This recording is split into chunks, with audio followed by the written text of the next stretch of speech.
The date is May 1945, just days after the capture of Berlin by Soviet forces and the end of World War II in the European theater. The Prime Minister of Great Britain, then Sir Winston Churchill, would order his staff in the War Department to come up with a plan that was so outrageous and so unthinkable that its very existence wouldn't be officially released by the British government until 50 years later. A plan that would see the all-out assault on Soviet forces spread across Europe by the Western Allies, potentially triggering a nuclear world war. A plan that would see the complete change in history and create one of the greatest what-if moments throughout military history. What was this unthinkable plan that would lead to all-out World War III? What was Operation Unthinkable? Before we get into Churchill's plan for World War III, we have to understand the pretext as to why this plan was created. Following the end of World War II in the European theater, Europe and the rest of the world would be faced with another major war, but this time, a Cold War.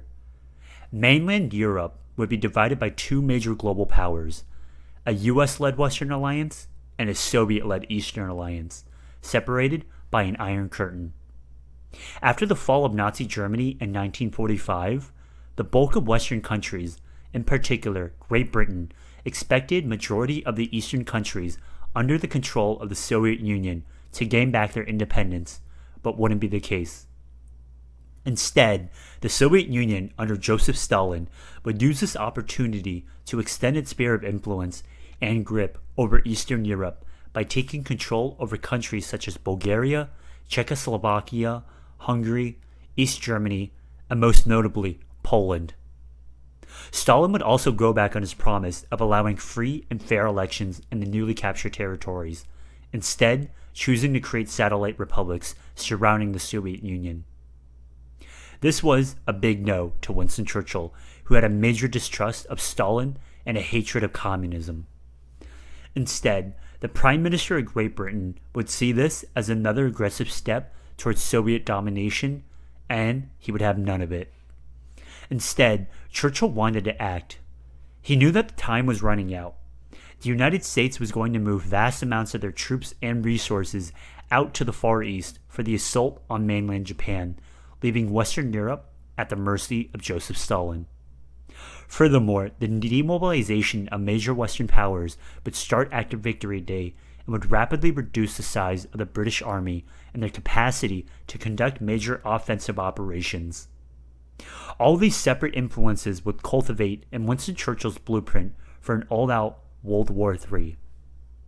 In May of 1945, Churchill would secretly order his senior staff in the War Department to come up with a plan that would impose the will of the Western Allies on the Soviet Union by pushing them back out of Soviet-occupied territories, forcing Stalin to reconsider his domination over Eastern Europe. The strategic architect of this proposed offensive was Brigadier Geoffrey Thompson, who had an extensive knowledge on the terrain in Eastern Europe.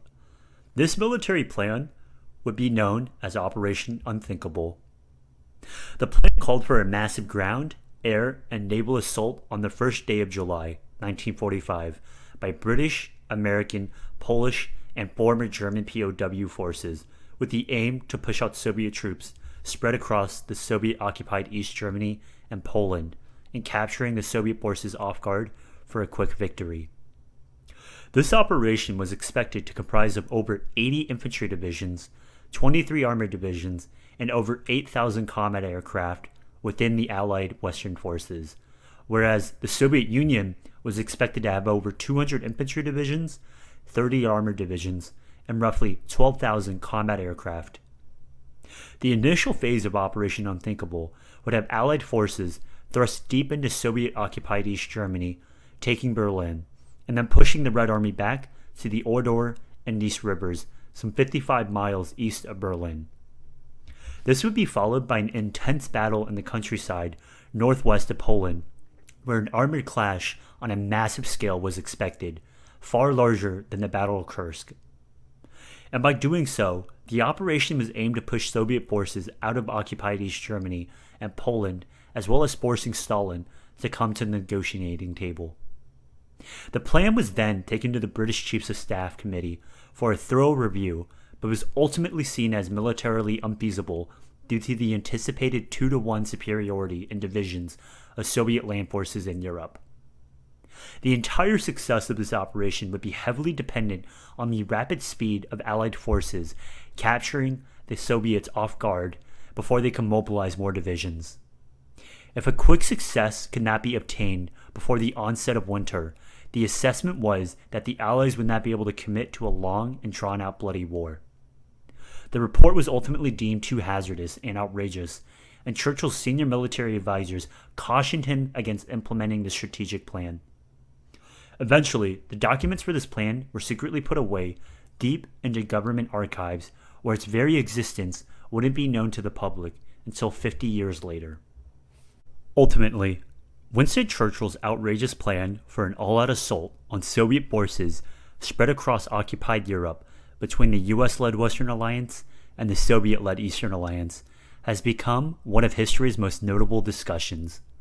The very idea of Western forces going head-to-head with the once former allies of the Soviet Union just after the end of World War II in the European theater, potentially triggering a nuclear world war, was an unimaginable idea.